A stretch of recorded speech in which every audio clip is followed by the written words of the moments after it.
Hi, මම හංසිනි විමල්සිරි. ඉතින් අද මම ඇවිත් ඉන්නේ ඔයාලත් එක්ක මම කරන ෆැෂන් ගැන කතා කරන්න. ෆැෂන් සෙග්මන්ට් එකත් එක්ක තමයි මම එකතු වෙලා ඉන්නේ. ෆැෂන් ගැන මොකද හිතෙන්නේ? ෆැෂන් කියන්නේ හොඳ දෙයක්. කාලෙත් එක්ක වෙනස් වෙන එක එක්කෙනාගේ ගති පැවතුම් සහ හිතන පතන ආකාරය අනුව වෙනස් වෙන දෙයක් විදිහට තමයි මම ෆැෂන් කියන දේ සලකන්නේ. ෆැෂන් කියන්නේ කලාවක් කිව්වොත්? ඔව් අනිවාර්යෙන්ම ෆැෂන් කියන්නේ කලාවක්. ඉතින් ඒක එකිනෙකාගේ අදහස් අනුව වෙනස් වෙනවා. ඉතින් ෆැෂන් කියන දේ අන්ත දෙකකුත් තියෙනවා. කවුරු කොහොම කළත් ඒක ෆැෂන් එකක්. ෆැෂන් කරද්දී කාවම හරි අනුකරණය කරනවද? කොහෙත්ම නැහැ. මම හැමතිස්සෙම බලන්නේ පුළුවන් තරම් මම මගේම විලාසිතාවක් කරන්න. ඉතින් මම අනුකරණ කෙනෙක් ඇත්තටම නැහැ. අනුකරණය කරනවා නම් මේ හංසිනි විමල්සිරිව. පුරුද්දක් විදිහට සලවන්න යනවද?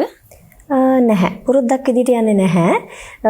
විශේෂ අවස්ථාවකට විශේෂ වැඩසටහනකට සම්බන්ධ වෙනවා නම් අනිවාර්යයෙන්ම සලෝන් යනවා.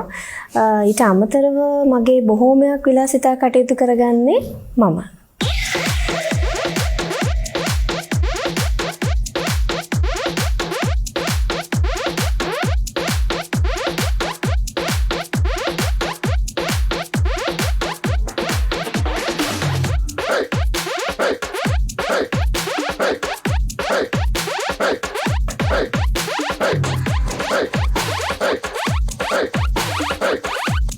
කැමතිම හෙයාර් ස්ටයිල් එක ගැන කිව්වොත්?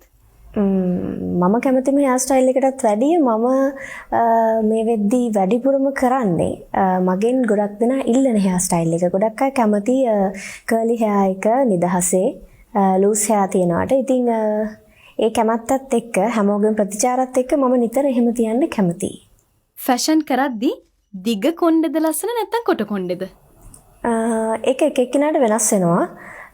සහ කැමැත්ත අනුවත් වෙනස් වෙනවා. ඉතින් මගේ කැමැත්ත නම් දිග කොණ්ඩෙකට. මොකද මම ඇත්තටම කැමති කර්ලි හෙයාර් එකට. ඉතින් කර්ලි හෙයාර් එකක් ගොඩක් දිගට තියෙද්දි ලස්සනයි කියලා මම හිතනවා. ඔරලෝසු පළඳිනවද? ඔව් අනිවාර්යෙන්ම එක එක අවස්ථාවට ගැලපෙන විදියට ඔරලෝසු පළඳිනවා. එතකොට ඔරලෝසු ඇඳුමෙන් ඇඳුමට මාරු කරනවද? එහෙමවත් නැහැ. මම බොහොම කැමති ඔරලෝසු 3ක් මට තියෙනවා. ඉතින් ওই ඔරලෝසු 3 ගොඩක් වෙලාවට එක එක ඇඳුම් වර්ගකරණය කරලා මම පළඳිනවා.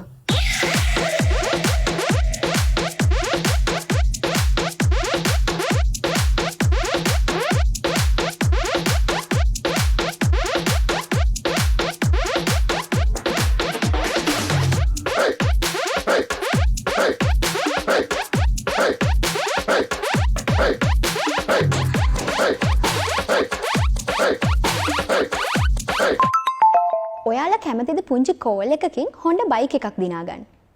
එහෙනම් ඒ තවත් බල ඉන්නේ. දැන්ම ඔයාගේ ෆෝන් එක අරන් 23:11ට කෝල් එකක් දෙන්න. මේක තමයි මේ දවස්වල හැමෝම ප්ලේ කරන ගේම් එක. මොබයිල් ෆෝන් එකක් පාවිච්චි කරන්නේ ෆැෂන් එකටද නැත්නම් අවශ්‍යතාවයටද? අනිවාර්යයෙන්ම අවශ්‍යතාවයට. මොකද මං හිතන්නේ නැහැ මට එච්චර ෆැෂනබල් විදියට මොබයිල් ෆෝන් එකක් යූස් කරන්න පුළුවන් කමක් තියනවා කියලා. හෑන්ඩ් බෑග් එකත් වැදගත් නේද? ඔව්. ගෑනු ළමයින්ට ගොඩක් වෙලාවට හෑන්ඩ් බෑග් එක වැදගත්. ෆැෂන් කරන්නේ shopping කරලාද නැත්නම් ඉන්ටර්නෙට් එකෙන්ද? shopping කරලා. එතකොට සෙරප්පු වලට තියෙන මොන වගේ කැමැත්තක්ද? සෙරප්පු සපත්තු කියලා ගත්තොත් මගේ විශේෂ ආසාවක් තියෙන්නේ බූට්ස් වලට. මම බූට්ස් දාන්න හරි කැමතියි. ඒ වගේම ගොඩක් වෙලාවට ෆ්ලැට් ස්ලිපර්ස් එක තමයි මගේ ජීවිතේ ගෙවෙන්නේ. සාමාන්‍ය ගමනක් යද්දී අඳින්න කැමති මැඳුමක් තියනවද? විශේෂයක් නැහැ. ගමනින් ගමනට ඒක වෙනස් වෙනවා. සාමාන්‍ය ගමනක් වුණත් මම යන්නේ කා එක්කද කියන එක මත ඇඳුම් වෙනස් වෙනවා. ඉතින් ගොඩක් වෙලාවට සරල කෙටි පහසු ගවුමක් ඒ වගේම ඩෙනිම් එකට ටී-ෂර්ට් එක මම ගොඩක් ප්‍රිය කරන ඒ වගේම පහසු විලාසිතාවක්.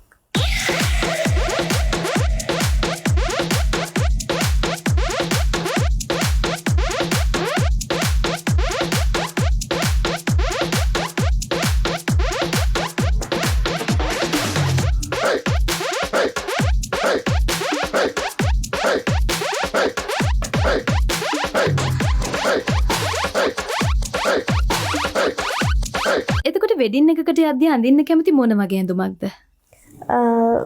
වෙඩින්ස් වගේම විශේෂ අවස්ථා හැම එකකටම ඇඳුම් නිර්මාණය කරගන්නේ මමමයි. ඉතින් ඒ අවස්ථාවට ගැලපෙන විදියට, ඒ කියන්නේ අවස්ථාව, ඒ කියන්නේ වෙඩින් එකකට යනවනම් වෙඩින් එකට සහභාගී වෙන පිරිස සහ ඒ හැමදේම බලලා ඒ අවස්ථාවට ගැලපෙන විදියට අඳිනවා. ගොඩක් දුරට ඇඟ සම්පූර්ණයෙන් වැසෙන ආකාරයට වෙඩින්ස් වලදී අඳින්න මම පෙළඹිලා ඉන්නවා. මොකද වෙඩින් එකක් කියන්නේ එකම විදියට එකම ඉරියව්වකින් වාඩි වෙලා ඉන්න තැනක් නෙමෙයි. ඒකෙදී බොහෝ පිරිසක් එක්ක එකට ගැටෙනවා, ගනුදෙනු කරනවා, ඒ වගේම ගොඩක් වෙලා ඩාන්ස් කරනවා. ඉතින් ඒවත් එක්ක මම හරි කැමති මට නිදහසේ ඩාන්ස් කරන්න, හොඳට ඇඟ වැහෙන ඇඳුමකින් සැරසෙන්න. ෆැෂන් කරද්දි ජිම් යන්න ඕනේද? නෑ, මම හිතන්නේ නෑ. ගෑනු ළමයෙක්ගේ හෝ පිරිමි ළමයෙක්ගේ හෝ වේවා ඇඟේ ප්‍රමාණය සහ ඇඟේ හැඩය පවත්වාගෙන යන්න මම හිතන විදිහට සුදුසු ආහාර සුදුසු වෙලාවෙදී ගත්තා නම් ජිම් යෑමේ විශේෂ අවශ්‍යතාවයක් නැහැ. ඒ වගේම Tamanට ගැළපෙන පරිදි ව්‍යායාම නිවසේදී වුණත් කරගෙන ඇඟේ හැඩය පවත්වාගෙන යන්න පුළුවන්. ෆැෂන් කරන්න ගින් අමාරුවේ වැටිලා නැද්ද? නැත්තෙම නෑ. මට තියෙන ගැටලුවක් තියෙනවා මගේ ඇඟේ හැඩයත් එක්ක. ගොඩක් වෙලාවට ඇඳුම් ඒකම තමයි මං හිතන්නේ මම ඇඳුම් මම විසින්ම මට ඇඳුම් නිර්මාණය කරගන්න පෙළඹිලා තියෙන එකයි. මගේ ඇඟේ හැඩයත් එක්ක ඇඳුම් සෙවීමේදී ඇඳුම් වල ප්‍රමාණය සම්බන්ධ උඩ සහ යට වශයෙන් ප්‍රශ්න ඇති වෙලා තියෙනවා අනිවාර්යයෙන්ම. දිගට අඳින්නද කැමති නැත්නම් කොටට අඳින්නද? දෙකටම කැමති. අවස්ථාව අනුව මම ඒක ගලප ගන්නවා.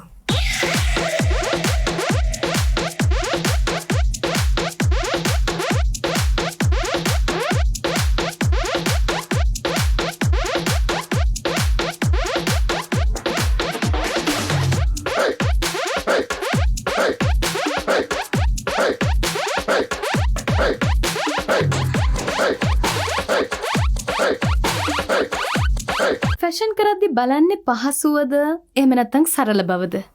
මම හිතන්නේ මම ওই දෙකම බලනවා. මොකද මම ඇඳුම් නිර්මාණය කරගන්න නිසා මට ඒක ගැටලුවක් වෙන්නේ නැහැ. මොකද මම ඇත්තම කතාව ඇඳුම් වලට ගොඩක් වියදම් කරන කෙනෙක් නෙමෙයි. නමුත් මම මගේ විලාසිතා බොහොම ලස්සනට කරනවා කියලා මම හිතනවා මට ලැබෙන ප්‍රතිචාරත් එක්ක. ඉතින් මම කවදාවත් මට අපහසු විදිහේ ඇඳුමක් නිර්මාණය කරගන්නේ නැහැ. ඉතින් ඒ ඇඳුම් පහසුයි සරලයි. ජිම් යන එකද වඩාම හොඳ කෑම පාලනයද? මං හිතන්නේ කෑම පාලනය. ටැටු එකක් කියන්නේ ෆැෂන් කරද්දී අත්‍යවශ්‍යම දෙයක්ද? කොහෙත්ම නැහැ. මම සාමාන්‍යයෙන් වැඩිපුර ෆැෂන් කරන කෙනෙක්, ෆැෂන් එකක ඉන්න කෙනෙක්. ඉතින් මම ටැටු එකක් ගහලා නැහැ. ඉතින් ඒක එක එක්කෙනාගේ කැමැත්ත අනුව වෙනස් වෙනවා. ටැටු ලස්සනයි. ටැටු කියන්නේ කලාවක්. ඉතින් ටැටු ගහන අය ඒක කලාවක් විදිහට සහ ඒගොල්ලන්ගේ ෆැෂන් එකක් විදිහට කරගෙන යනවා. නමුත් ෆැෂන් කරන්න ටැටු අත්‍යවශ්‍ය නැහැ කියන එකයි මගේ මතය. විවාහය කියන එක ෆැෂන් වෙනස් වෙන්න හේතුවක් කියලා හිතනවද? විදේශ රටක නම් ඕක ගැටලුවක් වෙන්නේ නැහැ. නමුත් ලංකාවේ බොහෝ විට විවාහයම වෙන්න ඕනේ නැහැ. ප්‍රේම සම්බන්ධයක් වුණත් ෆැෂන් කියන දේ වෙනස් වෙන්න හේතුවක් වෙන්න පුළුවන් කාන්තාවන්ට. ඒක මම බොහෝ තැන්වල දැකලා තියෙනවා.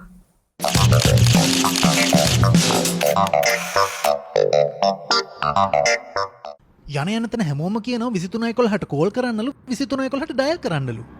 ඇත්තටම 23:11ට කෝල් කරොත් මොකද වෙන්නේ? කෝල් එකක් ගත්ත කියලා මැරෙන්නේ නෑනේ. ගමු බලන්න කෝල් එකක්. දැනුමයි වාසනාවයි තරගාවලිය සඳහා ඔබව සාදරයෙන් පිළිගන්නවා. මෙම තරගාවලියට සහභාගී වී ඔබට වටිනා Honda Grazia 125 මෝටර්සයිකලයක් දිනාගත හැකි අතර ඊට අමතරව සති දෙකකට කිරි ගාලා දිස්නේ ගහන Honda Grazia බයික් එකක්. මෙව්වනේ අප්පා ගේම්. නිකමට 23:11ට කෝල් එකක් කරන් බලන්න මං කියනවට.